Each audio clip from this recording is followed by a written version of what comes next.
I remember thinking the dress would photograph well. That was the level of hope I allowed myself that morning. Nothing about love or being seen, just that the color wouldn't wash me out under restaurant lights. I arrived early because I always did. Early people are easier to place. The table filled slowly. My sister took the seat across from our mother, which had been true since childhood, as if the furniture itself remembered who belonged where. Her daughter, 18, sharp, edged and newly sure of herself, slid into the empty chair beside me without a glance. She smelled like citrus and something sweet I couldn't place. We ordered drinks. Someone asked about work. Someone else talked about traffic. My birthday passed like a neutral fact, acknowledged and set aside. When the drinks came, my niece lifted hers, took a sip, and then, without drama, tilted the glass and let the rest pour into my lap. The cold spread instantly, seeping into fabric, into skin. She didn't laugh. She didn't flinch. She said it calmly, almost thoughtfully. "Now you look as cheap as you really are." There was a beat, the kind that stretches just enough for choice. My mother chose quickly. "That's enough," she said, not to her granddaughter, but to me, with the practiced irritation of someone tired of scenes. "Don't start." A few people laughed, uncertain but willing.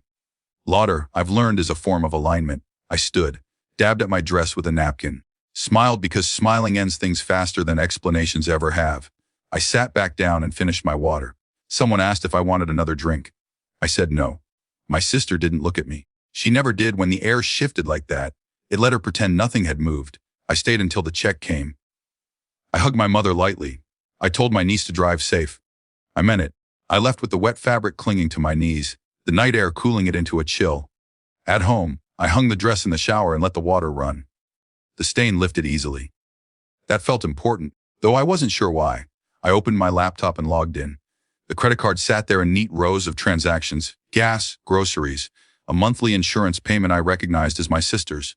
The card had been temporary, once extended during a rough year that became another, and then settled into permanence without discussion. It was easier that way. Easier to be useful than to be honest. I canceled it, not angrily, carefully. The confirmation screen used neutral language effective immediately. I closed the laptop and went to bed. At 8:40 a.m., my phone buzzed so hard it slid off the nightstand. There were messages stacked like drop plates. "Did you do something to the card? It's not working. Call me numb you." I made coffee before answering. The day deserved at least that much normalcy. By the time I picked up, the story had already evolved on the other end. My sister's voice was tight, rehearsed into indignation. "Her car is gone," she said. "Do you have any idea what you've done?" I pictured it, easily the empty space, the absence louder than any confrontation. Systems have a way of being clear. "The card was in my name," I said. "I closed it." "You humiliated us," she said, over a joke. I thought of my mother's voice, "Don't start," of how quickly the room had decided what counted and what didn't. "I didn't do anything to the car," I said. "I changed my accounts." She handed the phone off. My mother's voice arrived already shaking. "How could you?" she said. "Family doesn't do this to each other." I waited. Silence again as a choice. "She insulted me," I said finally. "She's young," my mother said. "You're sensitive." There it was. The old some point. My niece herself took the phone. She sounded frightened now, the bravado gone. "I didn't think." She started, then stopped. The space she left felt larger than the sentence. "I know," I said. I did know. She had said what had been said around her, the way language passes like inheritance. Calls came all morning. Accusations. Bargaining. A cousin texted to ask if everything was okay, which meant everything was very much not. By noon, an automated email arrived from the bank. "Account changes confirmed." The phrasing was calm, unbothered by family dynamics. In the afternoon, my sister showed up at my door. Her eyes went first to my outfit, as if checking for damage she could understand. "You've gone too far," she said. "I stayed," I said. I smiled. "That was your choice?" "Yes," I said. "This was mine."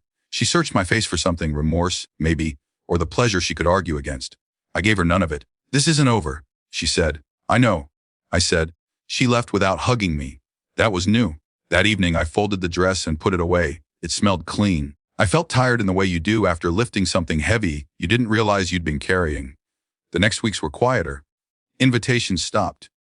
Conversations narrowed. My mother called less, and when she did, she spoke carefully, as if I might rescind gravity itself. I didn't feel victorious. I felt reoriented. The power hadn't arrived with fireworks, it had been there all along. Misnamed as help. Sometimes I missed the version of us that never really existed.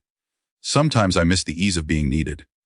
But when I think of that moment, the cold soda, the laughter that followed, the choice to stay, I understand what changed. I stopped funding my own erasure. What comes next is still unclear. The tension hasn't resolved, it hums, waiting. I'm learning to live with that sound.